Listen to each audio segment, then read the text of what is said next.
जब न्याय तंत्र पर लोगों का गुस्सा फूट पड़े, जब वकील भी न्यायाधीश के खिलाफ खड़े हो जाए,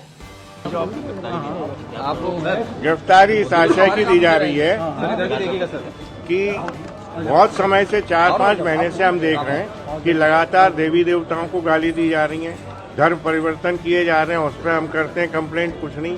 हमें रात दिन गाली दी जाती है, सवर्णों को रात दिन गाली दी जाती है, कोई कार्रवाई आज तक नहीं हुई।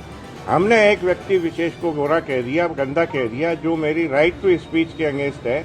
मेरे को बोलने का स्वतंत्रता अधिकार है। मैं प्रधानमंत्री को भी कह सकता हूँ वो एक गंदा आदमी है और बुरा आदमी है, नहीं है इस लायक।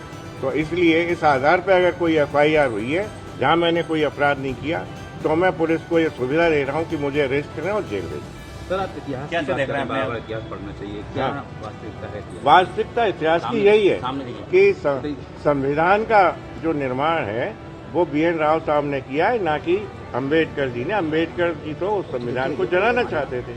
उनने खुद कहा कि मैं इस संविधान से सहमत नहीं हूँ। आपने कहा था कि अम्बेडकर जी अंग्रेजों की, हाँ, 100% अंग्रेजों की गुलामी की उनने, अंग्रेजों के एजेंट रहे और भारत की स्वतंत्रता में बाधा उत्पन्न की। आपके खिलाफ FIR वही है, तो मेरे को कोई दिक्कत नहीं। और 10 हो, मैं लगातार यही बोलूंगा।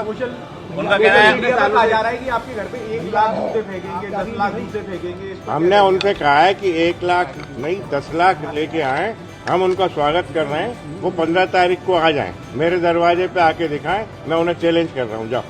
FIR दर्ज हुई है। उन्होंने कहा है कि आपने कहीं ना कहीं माहौल खराब करने का प्रयास किया है। कोई माहौल खराब नहीं किया। जब माहौल खराब नहीं होता, जब इस सवर्ण और भारत के सनातनी देश में भितरवार में धर्मांतरण होते हैं, तब माहौल खराब नहीं होता। जब सवर्णों को, सनातन को, देवी देवताओं को गालियां दी जाती हैं, तब माहौल खराब नहीं होता, तब कोई FIR नहीं होती। मालूम नहीं कि क्यों पुलिस प्रशासन ऐसे बिल्कुल दबाव की राजनीति में काम कर रहा है।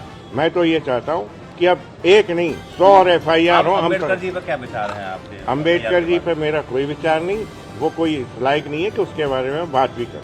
आपको क्या लगता है सर कि पिछले कुछ समय से जैसे अम्बेडकर का नाम लेकर क्या सवर्णों को टारगेट बनाया जा रहा है? 100% अम्बेडकर के कारण ही देश में विभाजन हो रहा है, जात बिरादरियों में आपस में फूट हो रही है, बैरभाव हो रहा है, आपस में लड़ रहे हैं, मर रहे हैं, कट रहे हैं, और क्या हो रहा है? क्या हिंदू धर्म पर टिप्पणी करने वाले जज के खिलाफ कार्रवाई होनी चाहिए?